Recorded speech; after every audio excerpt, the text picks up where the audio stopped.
فوج ہماری ہے، پولیس ہماری ہے، ورکر کارکنان ہمارے، ہمارا ملک ہے۔ ہم نے اپنے پیاروں کی لاشیں اٹھائی ہیں۔ بنو واقعے پہ جتنا آپ کا دل دکھی، ہمارا دل اس سے زیادہ دکھی ہے۔ اگر ہمارے کسی فوجی بھائی کی شہادت ہوتی ہے، اگر ہمارے کسی سویلین کی شہادت ہوتی ہے، ہمارا دل اتنا ہی دکھی ہے جتنا سب کا دل دکھی ہے، کیونکہ ہم نے سیاست بھی یہی کرنی ہے، ہمارا جینا مرنا بھی یہی ہے، پاکستان ہم سب کا ہے۔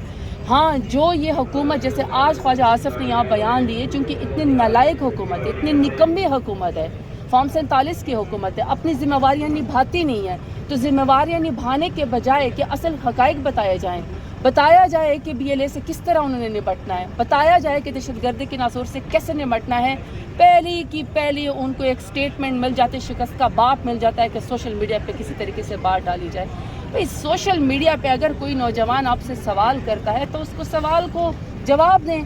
فیک نیوز اگر ہوگی تو وہ خود بخود اپنی موت خود مر جائے گی۔ سانہ ایکسپریس پہ اگر کوئی سیاست کر رہا ہے، اگر کوئی دہشت گردوں کے بارے میں کوئی بیان نہیں دینا چاہتا کہ ان کو بچایا جا رہا ہے، تو I'm really sorry to say وہ خود حکومت ہے۔ جب حکومت انفارمیشن نہیں دے گی، جب اصل حقائق نہیں دے گی، پانچ وزیر جب ایک محکمے میں ہوں گے اور وہ سارے کے سارے چھپے ہوں گے تو قیاس تو پہلے گا، لوگ اپنی طرف سے جو ہے وہ باتیں کریں گے۔ بہتر یہ کہ حکومت رسپانسبلٹی لے، دہشت گردی کا جواب دے۔ آج جتنی بھی تقریریں ہوئی یا کل بھی جتنے بھی تقریر ہوئی، چاہے محمود خان اچکزئی نے کی ہے، چاہے بلاول زرداری نے کی ہے، چاہے کل عمر ایوب صاحب نے تقریر کی ہے، سب نے انتہائی رسپانسبل جو ہے وہ اپنی رسپانسبلٹی کا جو ہے انہوں نے ایک مظاہرہ کیا ہے۔ اگر کہیں پر کسی نے غیر ذمہ دارانہ بیان دیا تو I'm really sorry، وہ حکومت کے اپنے ڈیفینس منسٹر خواجہ آصف کا۔ آپ سمجھتے ہیں بلاول بھٹو نے کہا نیشنل کنسنسس کی جو بات ہے۔ I can't even stand۔ Okay آپ کی گاڑی شہری ہے۔ تو یہ ویڈیو بنانا قربان، بچے بھی قربان، ہماری ہر چیز قربان، اس میں تو کوئی شک والی بات نہیں ہے جی۔ ہم اوت کس چیز کا لیتے ہیں؟ ہم آئین پاکستان کے تحت چاہتے ہیں، ہماری جنگ بھی یہی ہے، ہماری کوشش بھی یہی ہے کہ اسی آئین پاکستان کی خاطر ہم چاہتے ہیں کہ اگر یہ ملک چلے گا، یہ وطن چلے گا، تو انشاءاللہ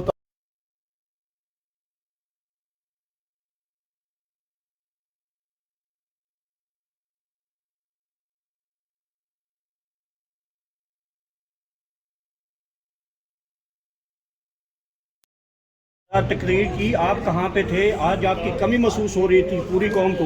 چال صاحب دیکھیں جی، مجھے بڑا افسوس ہوا اور میں فرتے جذبات سے، سچی سی بات ہے کہ اس وقت میں رو بھی رہا تھا کہ جس ظلم جبر اور فستائیت ہوئی ہے ہمارے جعفر ایکسپریس پہ، اور ہمارے شہداء جو شہید ہوئے ہیں اور ان کے لواحقین کے غم میں ہم برابر کے شریک ہیں۔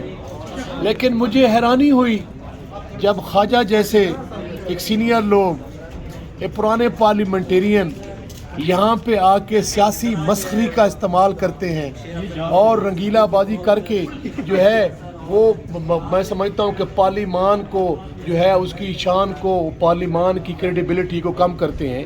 آپ وزیر دفاع ہیں، آپ اس موقع پہ آپ تمام لوگوں کو اکٹھا کرتے، آپ تمام لوگوں کے جو یگانگت اور اتحاد کا درس دیتے اور پورا کنسنسس بلڈ کرتے، جہاں ہم سے خامیاں ہیں، جو ہماری کمیاں ہیں، ہم بیٹھتے۔ یہ کیا یہ سمجھتے ہیں کہ پاکستان تحریک انصاف جو ہے وہ پاکستان کی خاطر، پاکستان کی یگانگت اور پاکستان کی سالمیت کی خاطر کسی سے پیچھے ہٹے گی؟ یہ ان کا وہم ہے، یہ ان کا خیال ہے۔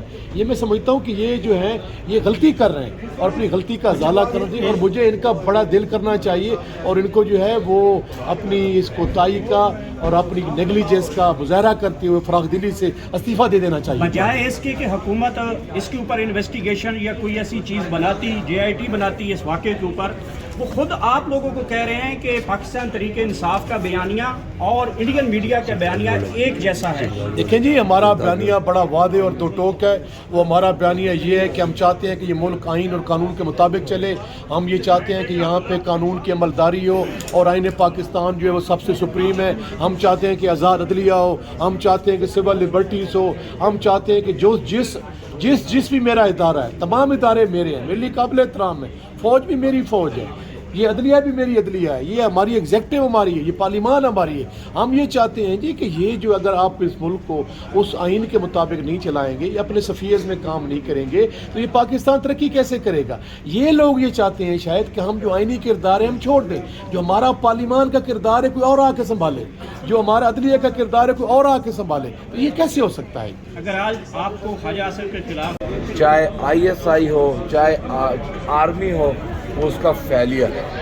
اتنا بڑا حادثہ آپ کی آنکھوں کے سامنے ہو جانا, یہ حکومت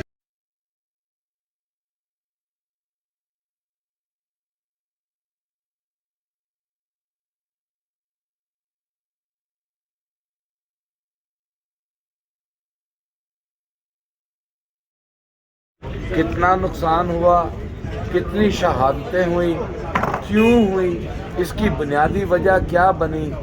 ایک جملہ انہوں نے اس پر نہیں کہا, ایک لفظ انہوں نے نہیں کہا, ماں سوائے اس کے کہ وہ یہ کہتے رہے کہ جی یہ PTI والوں کا باپ, PTI والوں کا باپ. میں آپ کے اس پروگرام کی وساطت سے, آپ کے چینل کی وساطت سے, میں جتنا عزت اور احترام خواجہ آصف صاحب کا کرتا تھا آپ سوچ بھی نہیں سکتے. میں ان کو پاجی کہتا تھا, لیکن انہوں نے ایک اپنا بنا لیا ہے کہ وہ جب بھی کھڑے ہوتے اپوزیشن کی طرف انگلی کرتے اور ہمارے باپ ہمیں گالیاں دے کر وہ ہمیں مخاطب کرتے ہیں. اور اس کا میں ان کو ابھی میں جواب دیتا ہوں کہ ہمارا باپ کون کو, ان کا کون. اس سے زیادہ دکھ والی بات مجھے اسپیکر صاحب پہ ہوتی ہے کہ پوری اپوزیشن اور ہم ذاتی طور پہ اب جو ہیں ہم اسپیکر صاحب کا احترام کرتے ہیں. خواجہ صاحب جب گالی دے رہے ہوتے ہیں اسپیکر صاحب مسکرا رہے ہوتے ہیں. یہ میرا خیال ہے اسپیکر صاحب کو مسکراہٹ جو ہے وہ زیب نہیں دیتی. چلے ہمارے تو باپ ہو گئے 3 جرنیل 4 5 6, یہ تو ضیاء الحق کی معافی مانگ کے بیٹھے ہیں. انہوں نے رب ضیاء الحق کو باپ ماننا چھوڑ دیا کیونکہ وہ مر جو گیا ہے. ریانہ ڈار نے کہا تھا کہ اگر تم صفدر کی اولاد ہو تو فارم 45 لے کر آپ آؤ اور سیالکوٹ کے بازار میں اپنے فارم 45 لے کر آؤ, میں اپنے لے کر آتی ہوں. اور انہوں نے باب بلند کہا تھا کہ اگر تم پاس صفدر کی اولاد ہو, یہ نہیں گیا تھا. اب جنرل ضیاء کی تو معافی مانگی ہے, پاس صفدر کا ایک پتر نہیں ہے, ایک ایدا پوتے ہیں. اس کا مطلب خواجہ آصف کا کوئی باپ نہیں ہے, یہ گدھے کو باپ بناتا ہے. یہ میں تمام میڈیا پہ کہہ رہا ہوں. اگر وہ ہمارے سامنے ہمارے باپ, وہ ہمارے آباء و اجداد کے ہمارے انگلی اٹھا سکتا ہے تو وہ اس سے زیادہ بھیانک اور گھٹیا جواب ہم سے لے گا. اس کا باپ ہی کوئی نہیں ہے. اگر اس کا باپ ایک ہوتا نہ وہ معافی مانگتا, نہ اگر وہ معافی مانگی تو پھر صفدر کی اولاد بن کے سیالکوٹ میں جاتا. اور اسپیکر صاحب آپ مسکرا رہے ہوتے ہیں, ہم نے آپ کی عزت رکھی ہے. 10 اراکین اس ایوان سے اغوا ہوئے ہیں, آپ نے کیا کیا آج تک؟ بلاول بھٹو صاحب یہاں پر آپ بڑی لیکچر دے کر گئے ہیں, ان سے پوچھنا تھا کہ کانسٹیٹیوشنل کمیٹی بنائی تھی, 10 اراکین کا فیصلہ ہوا؟ دہشت گردی ہم اس دن سے چیخ رہے ہیں کہ دہشت گردی کا مسئلہ. آج میں ایک اور ایڈیشن کر دیتا ہوں. آپ کو پتہ ہونا چاہیے کہ میں سخت نالا تھا شیر افضل مروت سے. میں یہاں پر ان سے سخت رویہ بھی اپنا چکا ہوں اور ان کی بات پہ نو کمنٹس بھی کہہ چکا ہوں کہ میں اس کی بات کا جواب نہیں دینا چاہتا.